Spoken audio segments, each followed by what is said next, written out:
Luke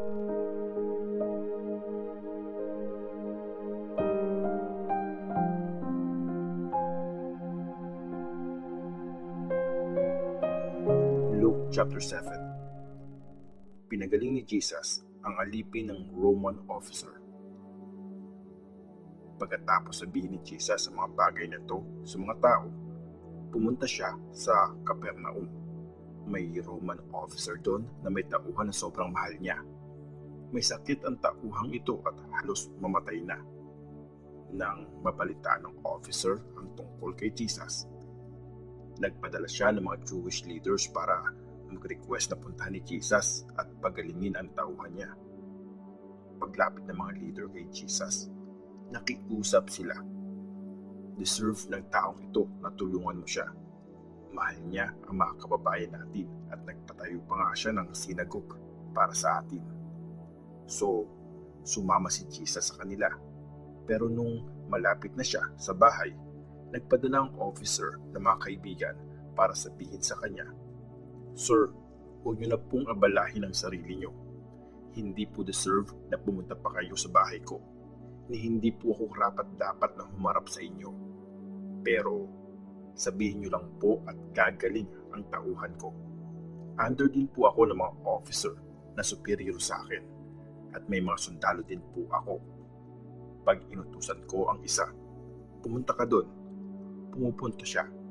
Pag sinabi ko naman sa isa, halika dito, lumalapit siya. At pag sinabi ko sa tauhan ko, gawin mo to, ginagawa niya yon." Humanga si Jesus na marinig niya ito. Humarap siya sa mga taong sumusunod sa kanya at sinabi niya, "Tandaan niyo to, di pa ako nakakita ng ganito kalaking pananalig kahit sa Israel."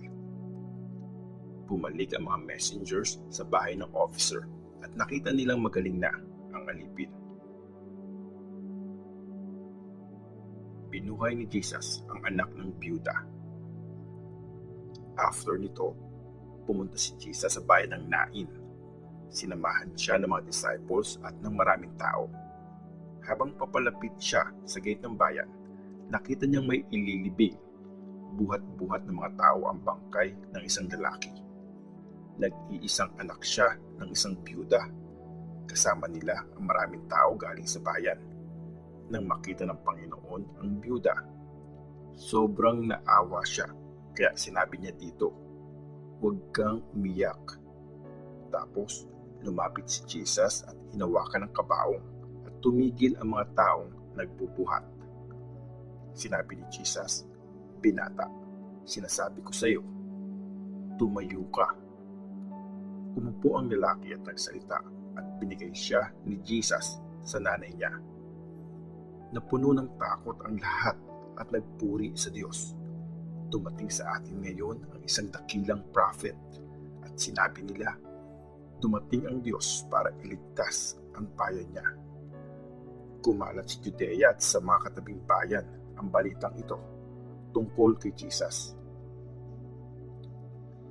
Mga messengers ni John the Baptist. Na-report ng mga disciples ni John ang lahat ng ito sa kanya. Kaya pinatawag ni John ang dalawa sa kanila at pinapunta sa Panginoon para tanungin kung siya na ba ang dadating o kung maghihintay pa sila ng iba. Nung nakarating na sila, sinabi nila kay Jesus, "Pinapunta kami ni John the Baptist para tanungin kayo. Kayo na po ba ang dadating o maghihintay pa kami ng iba?" Noong time na yon, pinagaling ni Jesus ang mga may sakit, may karamdaman at napoposes ng masasamang espiritu. Maraming bulag din ang nakakita at sinabi niya sa mga messengers ni John, "Bumalik kayo kay John at sabihin niyo sa kanya ang mga nakita at narinig niyo. Nakakakita ang bulag, nakakalakad ang mga pilay, gumagaling at lumilinis ang mga may ketong, nakakarinig ang mga bingi, nabubuhay ang mga patay, at pinipreach ang magandang balita sa mga mahihirap. Pinagpala ang mga taong hindi nagdududa sa akin." Pag-alis ng mga messengers, nagsalita si Jesus sa mga tao tungkol kay John. "Bakit kayo nagpunta sa desert? Anong in-expect niyong makita? isang tangkay na tambo na hinihipan ng hangin. Bakit kayo pumunta doon? Para makita ang isang taong nakadamit ng mamahalin? Ang mga nagdadamit ng ganyan at maluho ang pamumuhay ay makikita sa mga palasyo. Ano ba ang gusto niyong makita? Isang prophet? Oo, prophet siya. At sinasabi ko sa inyo, higit pa sa prophet ang nakita niyo.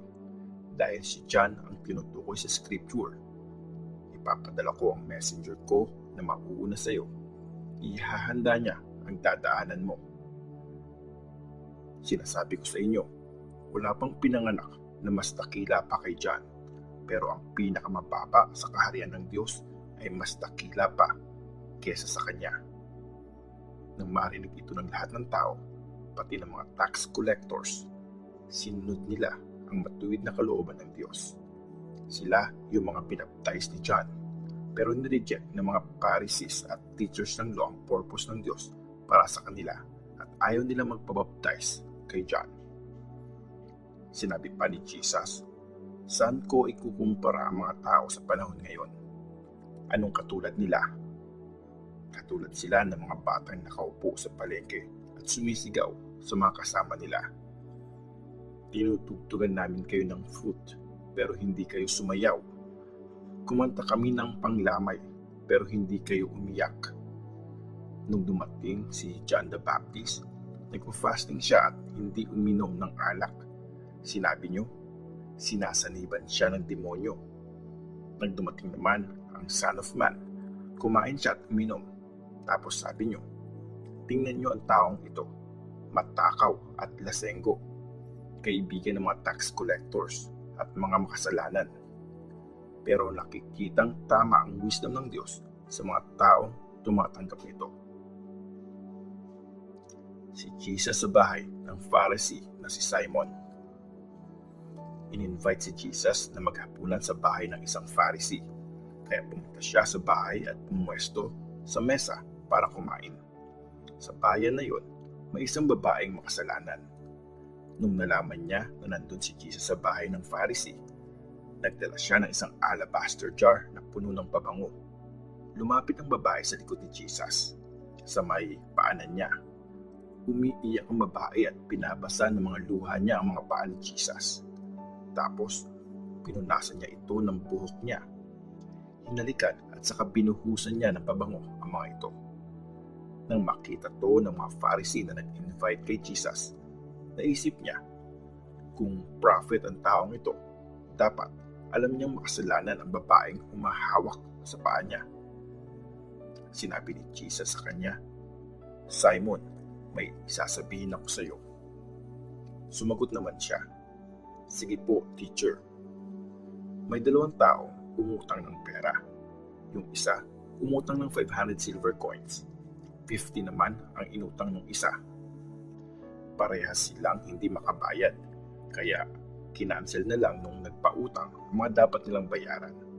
Sino kaya ang mas magmamahal sa kanya? Sumagot si Simon, palagay ko po yung mas malaki ang utang. At sinabi ni Jesus sa kanya, tama ang sagot mo. Tapos, tumingin si Jesus sa babae at sinabi niya kay Simon, nakikita mo ba ang babaeng ito? Pumasok ako sa bahay mo pero di mo man lang ako binigyan ng tubig para hugasan ang mga paa ko. Pero hinugasan niya ang mga ito ng mga luha niya at pinunasan ang buhok niya. Di ka man lang humalik para i-greet ako, pero siya hindi pa tumitigil sa paghalik sa mga paa ko simula nung pumasok ako. Di mo nilagyan ng oil ang ulo ko, pero binuhusan pa niya ng pabango ang mga paa ko. Kaya sinasabi ko sa iyo, ganyan kalaki ang pagmamahal na pinakita niya kasi pinatawad na ang kasalanan niya kahit gaano yun karami. Pero ang pinatawad sa kakaunti, konti lang din ang pagmamahal. Tapos, sinabi ni Jesus sa babae, pinatawad na ang mga kasalanan mo. Nagsimula magtanong ang iba pang mga kasama doon sa mesa. Sino ang taong ito? Nagpapatawad siya ng kasalanan? Pero sinabi ni Jesus sa babae, niligtas ka ng pananalig mo. Sige, umuwi ka na.